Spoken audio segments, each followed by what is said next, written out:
안녕하세요. 아빠가 들려주는 통계 김지영입니다. 오늘은 필요한 의사수를 예측하기라는 보고서를 한번 볼게요. 다른 사람들이 쓴 보고서를 잘 읽는 것도 우리에겐 중요하기 때문에 이 보고서가 엄청나게 중요한 보고서예요. 지금 전공의 선생님들이 사직하는 일이 생겼죠. 정부에서 일방적으로 의사가 이렇게 이만큼 필요하다. 그래서 의대생을 늘리겠다. 지방에다 배포하겠다. 지방에다 배분하겠다. 그래서 했는데 그 근거가 되는 연구도 보고서들이 있을 거 아닙니까? 그 중에 하나예요. 제가 지금 오늘 새벽 5시에 지금 응급실 단기 쓰고 있거든요. 단기 쓰면서 새벽에 환자분이 오셔가지고 그럼 잠이 안 오는 거예요. 그래서 제가 그 보건사회 연구원 보고서를 읽으면서 찬찬히 봤거든요. 그걸 보다 보니까 이걸 좀 더 요약 정리해서 이것이 의미하는 바가 무엇인지 여러분에게 알려드려야 된다는 생각이 들고, 이 보고서를 제대로 읽었다 그러면 이 난리를 안 했을 것이다 라는 확신이 들었어요. 그래서 여러분들도 꼭 보시고 여러분들 주변에도 알려주시고 하면 좋겠습니다. 제가 제 영상 보면서 공유해달라 이런 거 부탁한 적 거의 없잖아요. 이거는 꼭 공유하면 좋겠어요. 이 대한민국 전체를 위해서. 자, 그러면 한번 보겠습니다. 이 보고서가 어떤 보고서냐. 전문 과목별 의사 수급 추계 연구라는 거고요. 이 보고서는 이렇게 검색하시면 국회 도서관인가에서 그 전문을 읽어볼 수 있어요. 저도 어제 처음 봤어요. 그래서 이제 천천히 읽어봤죠. 보게 되면 연도별 업무량 다 화면 캡처고 모든 것이 그 보고서는 그대로 화면 캡처를 한 겁니다. 그리고 맨 뒤에 제가 의견을 조금 알아드리는데 나머지는 다 그대로예요. 그림 2-8 연도별 업무량 점수가 2020년 전 19년까지 이렇게 쭉 증가를 했어요. 그리고 이걸 어떻게 이 수요를 산출했나를 보게 되면 그 행위별 상대 가치 점수를 바탕으로 해서 그 의사의 업무량, 근데 행위별 상대 가치 점수 중에서는 이제 간호사가 하는 것도 있고 다른 것도 있거든요. 근데 그 말고 의사의 업무량을 기준으로 수요를 산출했어요. 그러니까 행위별 상대 가치 점수가 중요해요. 이건 나중에 한번 이야기할게요. 청구할 때 의사가 A라는 수술을 했다. 그럼 수술을 하게 되면 그에 대한 점수가 있거든요. 그 맹장 수술을 했다 그러면 맹장 수술이 점수가 있어요. 그 점수가 30점이다, 40점이다, 50점이다 있고 그 50점이면 그 곱하기 1원, 2원, 3원 해서 이렇게 환산하는 그런 방법이 있는데 그걸 가지고 수가를 계산하는 거예요. 그게 행위별 수가 제도고 가치 점수를 매년 갱신을 합니다. 그 이야기 나중에 할게요. 어쨌든 그런 방법을 통해서 의사 업무량을 정했다는 거예요. 그러니까 상당히 나름대로 열심히 하겠죠. 그 계산을 다 하려면 얼마나 힘들겠어요. 자, 그래서 했더니 2019년까지의 그 업무량이 이만큼이었대요. 이만큼 단위점인데 이만큼 점수가 이만큼 있다는 거예요. 이게 조금씩 증가하고 있죠. 그만큼 이제 의사의 업무량이 증가했다는 뜻이에요. 이 점수가 바로 이 점수랑 똑같아요. 87, 8068 같은 점수예요. 즉 상대 가치를 이용해서 업무량을 의사의 총 업무량을 연도별로 쭉 계산한 거예요. 자, 그러면 그래서 연평균 한 6.7% 정도 꾸준히 증가해왔다. 의사들이 하는 일이 토탈 일이에요. 두 번째, 그러면 의사가 계속 숫자가 늘었을 거 아닙니까? 졸업생들이 나오니까 그가 여기 있네요. 그래서 2011년도에는 6만 4천 명이었고 2019년도에는 8만 3천 명이었으니까 좀 증가했죠. 증가했으니까 그 숫자를 따라서 나누면 1인당 업무량이 나오는 거예요. 1인당 업무가 얼마인지. 의사의 하는 일들이 점점 늘어왔던 거예요. 한 명이. 이게 나중에 또 할게요. 그 의사가 한 명이 점점 일을 많이 하는, 점점 과로하는 그런 느낌이 드시죠? 근데 보시면 이 3.2% 정도 늘어왔다는 거예요. 아주 많이 는 건 아니고 1년에 3.2%씩 늘었다는 조금씩 늘어왔다는 거예요. 자, 그러면 이해됐죠? 그러면 자, 이것도 같은 말이에요. 활동량 점수인데 표를 여러 개 나눴더라고요. 그리고 이 전체가 3.2% 늘었는데 내과계 한 의사는 얼마나 늘었는지, 외과계는 얼마나 늘었는지, 지원계는 얼마나 늘었는지를 알 수 있는 거예요. 지원계가 상당히 많이 늘었네요. 지원계라는 것이 의사, 환자 직접 보는 건 아니지만 지원하는 과가 있거든요. 그게 4.4%니까 상당히 많이 늘었고 내과도 아니고 외과도 아니고 지원계거든요. 그런 데는 많이 늘었다는 거예요. 수가가. 그래서 이제 이제를 예측하는 거예요. 지금까지는 2019년도까지 이렇게 쭉 과거를 가지고 이제 미래를 예측하는 거죠. 그랬더니 상대 가치 업무량 점수가 앞으로 이렇게 될 것이다라고 보사연에서 예측한 거예요.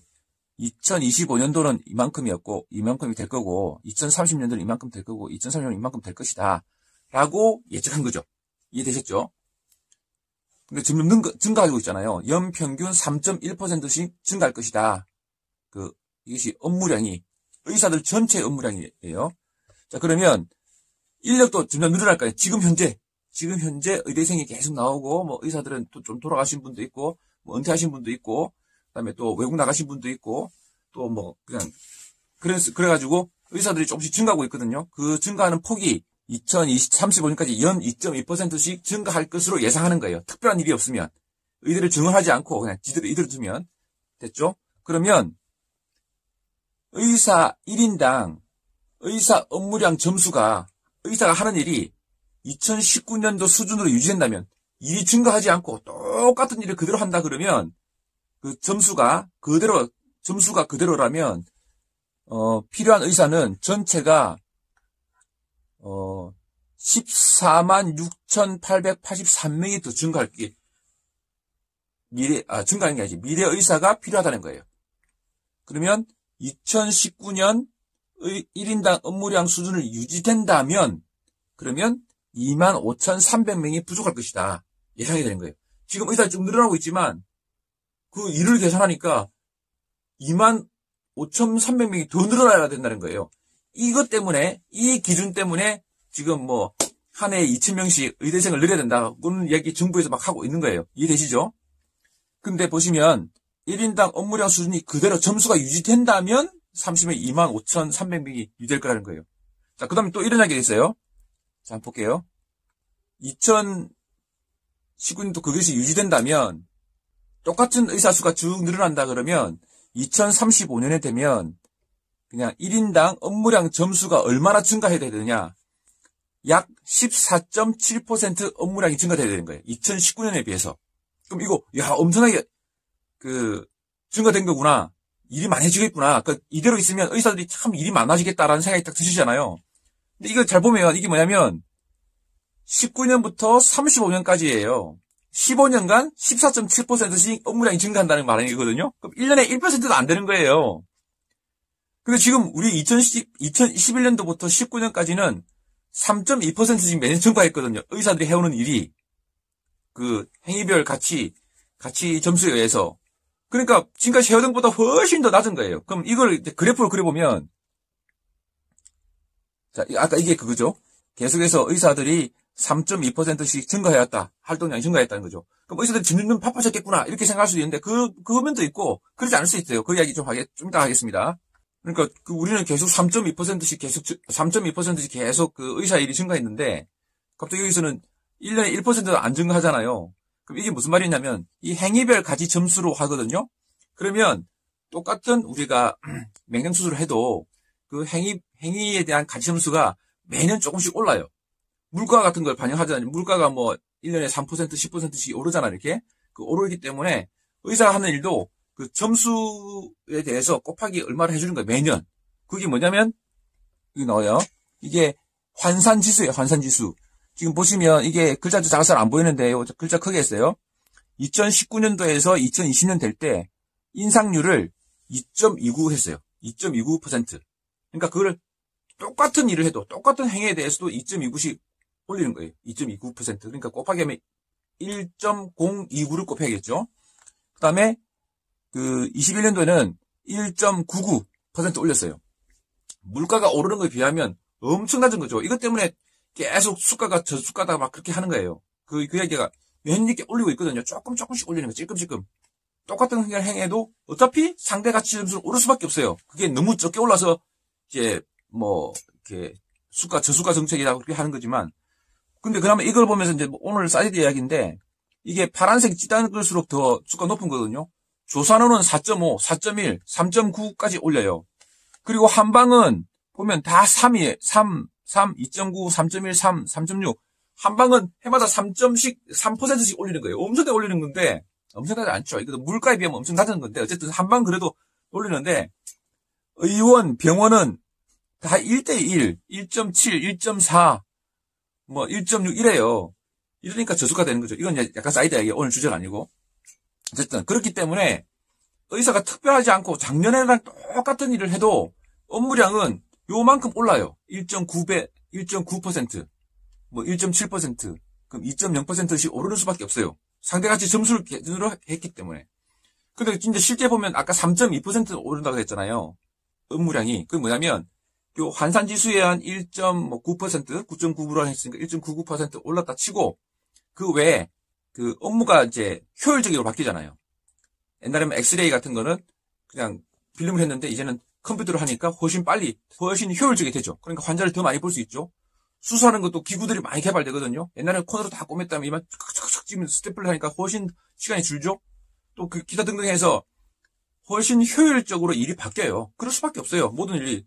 그러다 보니까 의사의 업무도 훨씬 더 고난이 더 많은 일을 할 수 있게 되고 또 새로운 약들, 새로운 치료법들이면 그게 더 점수가 높거든요. 보통 옛날 것보다는 또 높아요. 그러다 보니까 결과적으로는 의사들이 하는 일들이 그 상대 가치 점수가 조금씩 증가하는데 그것이 3.2%라는 거예요. 정부에서 인상률은 1.99% 이렇게 올려주지만 실제 하는 행위들은 의사들이 잘 열심히 하고 더 집중해서 더 효율적으로 일하고 동시에 새로운 치료법들이 계속 나오고 그러다 보니까 3.2씩 3.2%씩 증가한다 했던 거예요. 과거에는.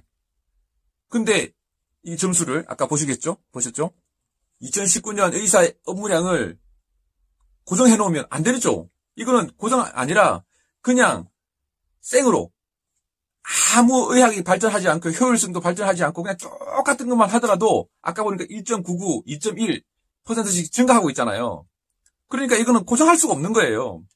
의사가 아무 효율을 극대화시키지 않더라도 그냥 정부에서 올리는 수가 인상률만 넣어도 의사는 훨씬 편해지는 거예요. 그게 이 그래프거든요. 할 일이 없어진다니까요. 그러니까 그 의사가 훨씬 남다는 거예요. 35년대 되면. 그리고 만약에 그 수가율을 그 1.99씩 1.99% 이렇게 쭉 올리잖아요. 그 반영해서 올리게 되면 이렇게 쭉쭉 떨어져요. 필요한 의사 수가. 똑같은 일을 할 때. 그러니까 의사가 남는다는 거예요. 2035년도에는. 이 보고서가 그걸 말하고 있는 거예요. 이 보고서가 2035년에는 의사가 훨씬 남는다. 2035년 지금 의사 수준으로 계속 올리게 되면 의사는 2035년 되면 펄펄 쉰다. 활동량이 확 줄어든다. 일을 그만큼 안 해도 된다. 그런 걸 이야기하고 있고 의사가 남다는 이야기를 하고 있거든요. 그러니까 이 똑같은 보고서를 제대로 해석했으면 의사 수를 줄여야 되는 거예요. 이 보고서를 제대로 읽어야 되는데 참 안타깝네요.